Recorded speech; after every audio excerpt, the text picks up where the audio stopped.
നമസ്കാരം. ഏവർക്കും ഒരിക്കൽ കൂടി എഡ്യൂസ്പിരൻസ് ക്ലാസ് റൂമിലേക്ക് സ്വാഗതം. ഇന്നത്തെ നമ്മുടെ വിഷയം മത്സര പരീക്ഷകളെ കുറിച്ചാണ്. അതിനുള്ള പരിശീലനത്തെ കുറിച്ചാണ്. Entrance coaching. അപ്പോൾ എൻട്രൻസ് കോച്ചിങ് എപ്പോഴാണ് തുടങ്ങേണ്ടത്? നേരത്തെ തുടങ്ങണോ?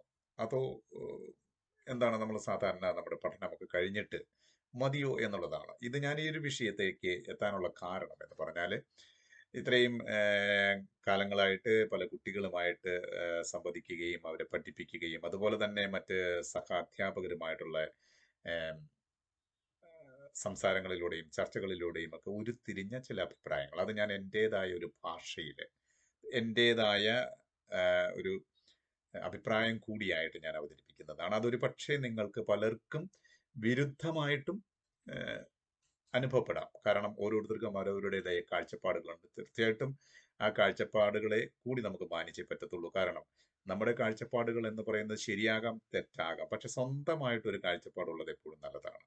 പക്ഷെ നമ്മളുടെ സ്വന്തമായിട്ടൊരു അഭിപ്രായം നമ്മൾ രൂപീകരിക്കുമ്പോൾ അല്ലെങ്കിൽ നമ്മൾ അങ്ങനെ ഒരു അഭിപ്രായത്തിലേക്ക് എത്തുമ്പോൾ തീർച്ചയായിട്ടും മറ്റുള്ളവരുടെ അഭിപ്രായങ്ങളെ കൂടി പരിഗണിച്ചിട്ട് അതിനെ വിലയിരുത്തിയിട്ട് വേണം നമ്മുടെ സ്വന്തമായിട്ടുള്ള ഒരു ഒരു ഒരു അഭിപ്രായ ഉണ്ടാക്കിയെടുക്കുക എന്ന് പറയുന്നത്. അപ്പോൾ അതാണ് ഞാനും ചെയ്തിരിക്കുന്നത്.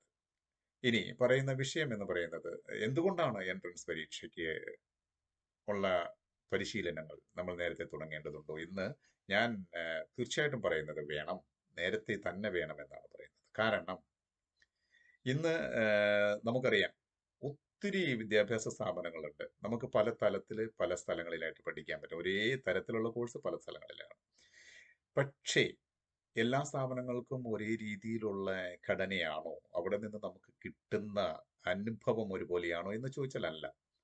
അതുകൊണ്ടാണല്ലോ നമ്മുടെ ഗവൺമെന്റ് തന്നെ അതിന് തന്നെ ഈ സ്ഥാപനങ്ങളുടെ അല്ലെങ്കിൽ വിദ്യാഭ്യാസ സ്ഥാപനങ്ങളുടെ നിലവാരം അളക്കുന്നതിന് വേണ്ടിയിട്ട് ചില അസസ്മെന്റ് ടൂൾസ് ഗവൺമെന്റ്. അതിനൊരു ഉദാഹരണമാണ് NIRF, മറ്റൊരെണ്ണമാണ് NAC, NBA. ഇതുപോലെയൊക്കെ അത് ദേശീയ തലത്തിൽ, ഇന്റർനാഷണൽ അന്തർദേശീയ തലത്തിലും ഉണ്ട്. അപ്പം അതിനനുസരിച്ചിട്ടാണ് ഓരോ സ്ഥാപനത്തും അവരെ എങ്ങനെയെല്ലാം എന്തെല്ലാം രീതിയിലുള്ള അവരുടെ അവരുടെ ഇന്റേണലി അവർക്കുള്ള അവരുടെ ഒരു ഘടന അനുസരിച്ചിട്ടാണ് സ്ഥാപനങ്ങൾക്ക് അവരുടെ റാങ്കിങ് കൊടുക്കുന്നത്.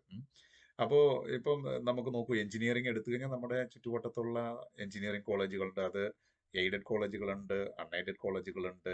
അതുപോലെ തന്നെ NIT പോലെയുള്ള സ്ഥാപനങ്ങളുണ്ട്. അതിന് മുകളിലേക്ക് IIT പോലെയുള്ള സ്ഥാപനങ്ങളുണ്ട്. മെഡിക്കൽ എടുക്കുകയാണെങ്കിൽ നമുക്കറിയാം ഇതുപോലെ നമ്മുടെ നാട്ടിലുള്ള മെഡിക്കൽ കോളേജുകൾ, അതിന് കുറച്ചുകൂടി മുകളിലേക്ക് കയറിയിട്ട് ജിപ്മർ പോലെയുള്ള മെഡിക്കൽ കോളേജുകളുണ്ട്.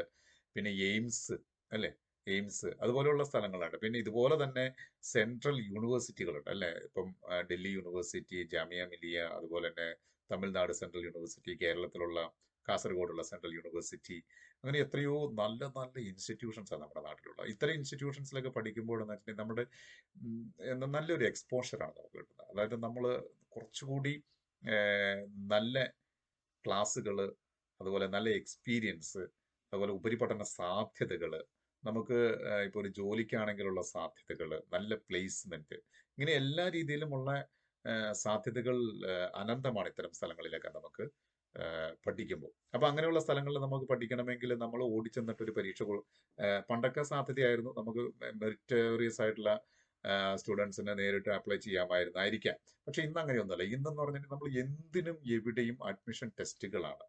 ആപ്റ്റിറ്റ്യൂഡ് ടെസ്റ്റുകൾ ഉള്ളതുണ്ട്, നാറ്റ പോലെയുള്ള ആപ്റ്റിറ്റ്യൂഡ് ടെസ്റ്റുകളുണ്ട്. അപ്പം ഇത്തരം അതുകൊണ്ടെന്നാണ് ഇവിടെയൊക്കെ മിനിമം നമ്പർ ഓഫ് സീറ്റ്സ് ആണ്. അവർക്ക് ഓരോ പർട്ടിക്കുലർ ഒരു സ്ട്രീം, ഒരു ഡിസിപ്ലിൻ, അതിന് ഇത്ര സീറ്റ്സ് ആണുള്ളത്. അപ്പൊ ആ സീറ്റിനനുസരിച്ച് അഡ്മിഷൻ കിട്ടണമെങ്കിൽ ഏറ്റവും നല്ല, ഞാൻ പറഞ്ഞ ഏറ്റവും ഇന്റലിജന്റ് എന്ന് ഉള്ളതിൽ കവിഞ്ഞിട്ടുള്ള ഏറ്റവും എഫിഷ്യന്റ് ആയിട്ടുള്ള അതിനോട് ആപ്റ്റിറ്റ്യൂഡ് ആയിട്ടുള്ള ആ ഒരു കോഴ്സ് വളരെ വിജയകരമായി പൂർത്തിയാക്കാൻ കഴിയുന്ന കുട്ടികളെയാണ് അവിടെ അത്തരം സ്ഥാപനങ്ങളിൽ ആവശ്യം.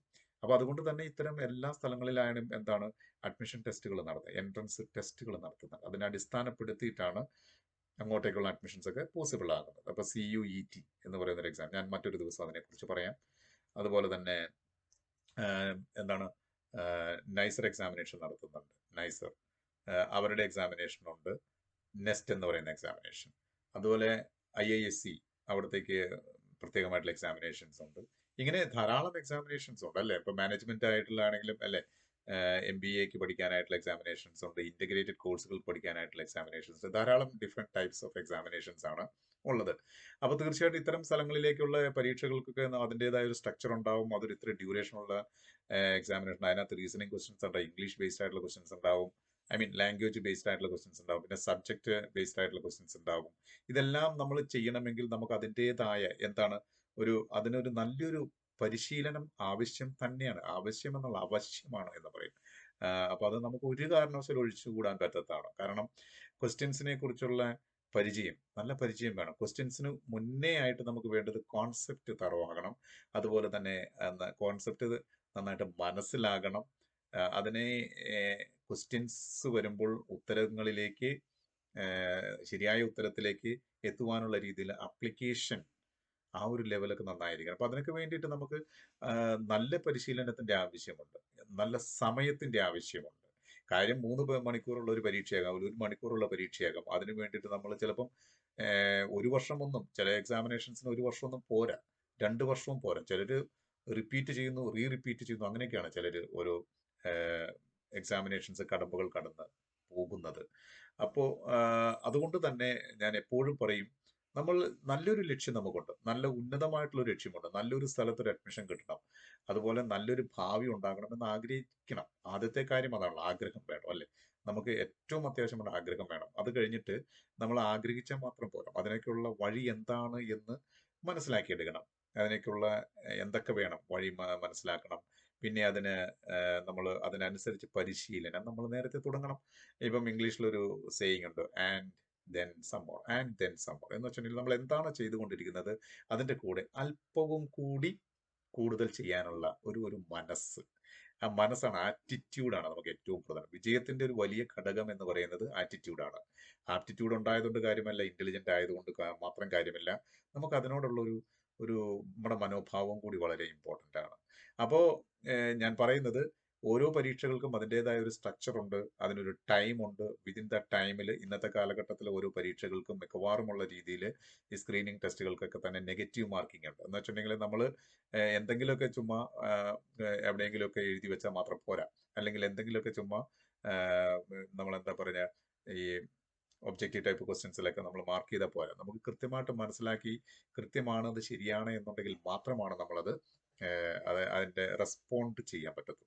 പക്ഷെ എന്ന് പറഞ്ഞുകൊണ്ട് അയ്യോ നെഗറ്റീവ് മാർക്കിംഗ് ഉണ്ടല്ലോ, അതുകൊണ്ട് ഞാനത് ചെയ്യുന്നില്ല എന്ന് പറഞ്ഞതുകൊണ്ട് അല്ല. നമ്മൾ മാക്സിമം നമ്പർ ഓഫ് ക്വസ്റ്റ്യൻസ് നമ്മൾ അറ്റൻഡ് ചെയ്യണം, കറക്റ്റായിട്ട് റെസ്പോൺസ് കൊടുക്കണം. അറ്റ് ദ സെയിം ടൈം എന്താണ്, മിനിമം മിസ്റ്റേക്സ് വരുത്തുക. അപ്പൊ ഇതിന് വേണമെങ്കിൽ നമുക്ക് പ്രാക്ടീസ് വേണം, പ്രാക്ടീസ് നന്നായിട്ട് വേണം, നന്നായിട്ട് പ്രാക്ടീസ് വേണം. അപ്പൊ അതിനുള്ള സമയവും വേണം. അപ്പൊ സമയം വേണം, നന്നായിട്ട് പ്രാക്ടീസ് ചെയ്യണം, എല്ലാം വേണമെന്നുണ്ടെങ്കിൽ തീർച്ചയായിട്ടും നമ്മൾ നേരത്തെ തുടങ്ങിയേ പറ്റത്തുള്ളൂ. നേരത്തെ, വളരെ നേരത്തെ തുടങ്ങണം. അതുകൊണ്ട് ഞാൻ എല്ലാവരോടും പറയുന്നത്, നിങ്ങൾ ഏത് തരത്തിലുള്ള മത്സര പരീക്ഷ ആയിക്കോട്ടെ, അതിന് നിങ്ങൾക്ക് ലക്ഷ്യമുണ്ടെങ്കിൽ, നിങ്ങളുടെ ലക്ഷ്യമുണ്ട്, നിങ്ങൾക്കത് ചെയ്യണമെങ്കിൽ തീർച്ചയായിട്ടും നിങ്ങളതിനെ നേരത്തെ തന്നെ തുടങ്ങാനുള്ള ഒരു മനസ്സ് കൂടി ഉണ്ടാകണം. ഓഫ് കോഴ്സ് ഒരു സ്റ്റുഡന്റ് എന്ന് പറയുന്നത് സ്റ്റുഡന്റ് ആണ്, അല്ലെങ്കിൽ ഞാനാണ് ഒരു വിദ്യാർത്ഥി, ഞാനാണ് തീരുമാനിക്കുന്നത്, അല്ലാതെ മറ്റുള്ളവരല്ല. മറ്റുള്ളവരെല്ലാം നമുക്ക് എന്താണ്, നമുക്ക് അതിനകത്തേക്ക് നമ്മുടെ ലക്ഷ്യത്തിലേക്ക് എത്താനുള്ള ഫെസിലിറ്റേറ്റേഴ്സ് ആണ്, ഇൻക്ലൂഡിങ് ടീച്ചേഴ്സ് ആണെങ്കിലും ഫെസിലിറ്റേറ്റേഴ്സ് ആണ്. അല്ലാതെ ഒരിക്കലും അവരാരും എത്ര ശ്രമിച്ചാലും നമ്മുടെ ലക്ഷ്യത്തിലേക്ക് എത്തിക്കാൻ പറ്റില്ല, നമ്മൾ അതിന് തയ്യാറല്ലെങ്കിൽ. അപ്പോൾ നമ്മുടെ സമൂഹത്തിൽ ഒരു പ്രശ്നമുണ്ട്. സാധാരണ പണ്ട് കാലങ്ങളിൽ, ഇപ്പോഴും പലരും വിശ്വസിക്കുന്നത്, ഞങ്ങളെ പോലുള്ളവരൊക്കെ വിശ്വസിക്കുന്ന ഒരു തത്വമുണ്ട്, ഒരു ട്രയാങ്കിളിനെ പോലെയാണ് ഒരു വിദ്യാർത്ഥിയുടെ വിജയം എന്ന് പറയുന്നത്. ട്രയാങ്കിളിനെ പോലെയാണ്. ആ ട്രയാങ്കിൾ എന്ന് പറയുമ്പോൾ 3 വശങ്ങളുണ്ടെങ്കിൽ, ഒരു വശത്ത് വിദ്യാർത്ഥിയും മറുവശത്ത് അധ്യാപക സമൂഹം, അതൊരു ഇൻസ്റ്റിറ്റ്യൂഷനും, മൂന്നാമത്തെ വശം കുടുംബം, മാതാപിതാക്കളും സഹോദരങ്ങളും അടങ്ങുന്ന കുടുംബമാണ്. പക്ഷെ ഞാനിപ്പോൾ മനസ്സിലാക്കുന്നത്, ഇനി വേറെ ആരെങ്കിലും അത് അങ്ങനെ പറഞ്ഞിട്ടുണ്ടോ എന്ന് എനിക്കറിയത്തില്ല, എനിക്ക് തോന്നിയതാണ് 4 വശങ്ങൾ കൂടുന്നതാണെന്നാണ്. നാലാമത്തെ വശം എന്ന് പറയുന്നത് മറ്റൊന്നുമല്ല, സമൂഹമാണ്, നമ്മുടെ ചുറ്റുവട്ടമാണ്. ആ ചുറ്റുവട്ടം എന്ന് പറയുമ്പോൾ അവർ ശരിക്കും നന്നായിട്ട് ഇൻഫ്ലുവൻസ് ചെയ്യുന്നുണ്ട് ഒരു വ്യക്തിയുടെ ജീവിത വിജയത്തിൽ, ഒരു വിദ്യാർത്ഥിയുടെ പഠനത്തിന്റെ നിലവാരം ഒക്കെ ഉയർത്തുന്നതിലൊക്കെ സമൂഹം പോലും, അതായത് ചില കുട്ടികളൊക്കെ എന്താ ചെയ്യേണ്ടത്, ഇനി എന്ത് എന്ന് ചിന്തിച്ചിരിക്കുമ്പോഴായിരിക്കും ചിലപ്പോൾ ഒരു വ്യക്തി മുന്നിൽ എത്തിപ്പെടുന്നു, ഒരു സ്പാർക്ക് പോലെ നമുക്കൊരു കാര്യം പറഞ്ഞു തരും. അതിൽ നിന്ന് നമ്മുടെ ജീവിതം മുന്നോട്ടു. നേരെ മറിച്ച് നമ്മൾ നല്ലത് ചിന്തിച്ചുകൊണ്ടിരിക്കുമ്പോൾ വേറൊരാൾ നെഗറ്റീവായിട്ട് എന്തെങ്കിലും ഒരു കാര്യം, അയ്യോ അത് വേണ്ടാട്ടോ, അങ്ങനെ ചെയ്താൽ അത് ശരിയാകത്തില്ല. ഇപ്പം സ്കൂളിൽ പഠിച്ചുകൊണ്ടിരിക്കുമ്പം വേറെ പരിശീലനങ്ങൾക്കൊന്നും പോകാൻ പാടില്ല. പോയി കഴിഞ്ഞിട്ടുണ്ടെങ്കിൽ എല്ലാം പ്രശ്നമാകും എന്നൊക്കെ ചിന്തിക്കും. ഇങ്ങനെയൊക്കെ ഉണ്ടല്ലോ. അപ്പം ഞാൻ പറഞ്ഞ ആ ഒരു ഘടകമാണ് ഞാൻ പറഞ്ഞതിനേക്കാളും മറ്റെല്ലാത്തിനേക്കാളും ഉപരിയായിട്ട് ഏറ്റവും പ്രധാനപ്പെട്ട ഒരു ഘടകം എന്ന് പറയുന്നത്.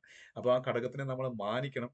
അവരുടെ അഭിപ്രായങ്ങൾ നമ്മൾ കേൾക്കണം. പക്ഷേ കേട്ടാൽ മാത്രം പോരാ. അതിനെ വിശകലനം ചെയ്ത് നമ്മളുടെ സാഹചര്യവുമായിട്ട് ആ പറഞ്ഞ അഭിപ്രായം പോകുന്നുണ്ടോ, ഒരുമിച്ച് പോകുന്നുണ്ടോ?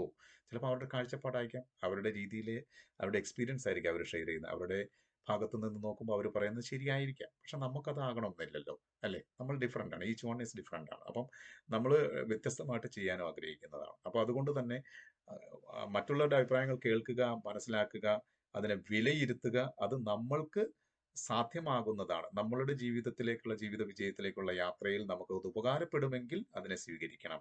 ഇല്ല എങ്കിൽ അതിനെ ഒഴിവാക്കണം. ഇത് വളരെ ഇമ്പോർട്ടൻ്റ് ആണ്. വിഷൻ ഉണ്ടാകണം. ആ വിഷൻ എവിടെയെങ്കിലും എഴുതി വെക്കണം. അത് നമുക്ക് ഏറ്റവും വേണ്ടപ്പെട്ടവരോട്, അതായത് നമ്മളെ ഇഷ്ടപ്പെടുന്ന, നമ്മുടെ നന്മ ആഗ്രഹിക്കുന്ന, നമ്മുടെ വിജയം ആഗ്രഹിക്കുന്നവർ ആരാണോ ഉള്ളത് അവരോട് അത് പറയണം. അവർ നമ്മളോട് ഇടക്കിടക്ക് നമ്മളെ എന്താ പറയുക, റിമൈൻഡ് ചെയ്തുകൊണ്ടിരിക്കും. പിന്നെ അത് കഴിഞ്ഞിട്ട് എന്താ ചെയ്യുക, ഈ ഇതിന്റെ ഇടയ്ക്ക് ഇതുപോലെ വരാകുന്ന നെഗറ്റീവ്ലി നമ്മളെ ഇൻഫ്ലുവൻസ് ചെയ്യുന്ന, stay away from all negative influences, അല്ലെങ്കിൽ ടോക്സിക് ആയിട്ട് നമുക്ക് തോന്നുന്ന എല്ലാത്തിനും നമ്മൾ ഒഴിവാക്കണം. അത് ഒഴിവാക്കിയിട്ട് നമ്മൾ എന്ത് ചെയ്യണം, ആവശ്യത്തിന് ടൈം കൊടുത്ത് ഒരു വിഷയത്തെ പഠിക്കണം, അതിനെ മനസ്സിലാക്കണം. റിപ്പീറ്റഡ്ലി വീണ്ടും വീണ്ടും വീണ്ടും വീണ്ടും നമ്മൾ പ്രാക്ടീസ് ചെയ്തുകൊണ്ടിരിക്കണം. അങ്ങനെ നന്നായിട്ട് പ്രാക്ടീസ് ചെയ്ത് നമ്മൾ നല്ല രീതിയിൽ നമ്മൾ മുന്നോട്ട്, നമുക്കൊരു എക്സലന്റ് പേഴ്സൺ ആയിട്ട് മാറാൻ പറ്റും. നമുക്ക് നമ്മുടെ ഉദ്ദേശിക്കുന്ന കോഴ്സ് നമുക്ക് നേടിയെടുക്കാൻ പറ്റും, നമുക്ക് പഠിക്കാൻ പറ്റും, നമുക്ക് ഉന്നതമായിട്ടുള്ളൊരു വിജയം ഉണ്ടാകും. അപ്പോൾ അങ്ങനെ ഉണ്ടാകണമെന്ന് ഞാൻ പറയാം. ഈവൻ എൻട്രൻസിലൊക്കെ വിചാരിക്കുമ്പോൾ നിങ്ങൾ തീർച്ചയായിട്ടും മനസ്സിലാക്കുക, സ്വയം ചിന്തിക്കുക, എനിക്കിത് പറ്റുമോ, പറ്റുമെങ്കിൽ മറ്റുള്ളവരുടെ എനിക്ക് പറ്റുമെങ്കിൽ ഞാനത് ചെയ്തിരിക്കണം എന്നൊരു ചിന്ത എല്ലാവർക്കും ഉണ്ടാകണം. So your attitude is the most important factor എന്ന് പറയുന്നു. അപ്പോൾ അത് മനസ്സിലാക്കിക്കൊണ്ട് ഞാൻ പറയുന്നു, ഈവൻ എൻട്രൻസ് ആഗ്രഹിക്കുന്നവർ, അതായത് ഇങ്ങനെയുള്ള അഡ്മിഷൻസ് ആഗ്രഹിക്കുന്നവർ, നിങ്ങൾ നേരത്തെ തുടങ്ങണം. അത് എത്രയും നേരത്തെ ആയാൽ അത്രയും നല്ലതാണ്. എയർലി ബേർഡ് ക്യാച്ചസ് ദ വർം എന്നാണ് പറയുന്നത്. അപ്പം എൻ്റെ അഭിപ്രായം നിങ്ങൾ ഇഷ്ടപ്പെട്ടെങ്കിൽ സ്വീകരിക്കുക. എല്ലാവർക്കും നല്ലൊരു ദിനം ആശംസിക്കുന്നു. വീണ്ടും നമുക്ക് കാണാം. And by.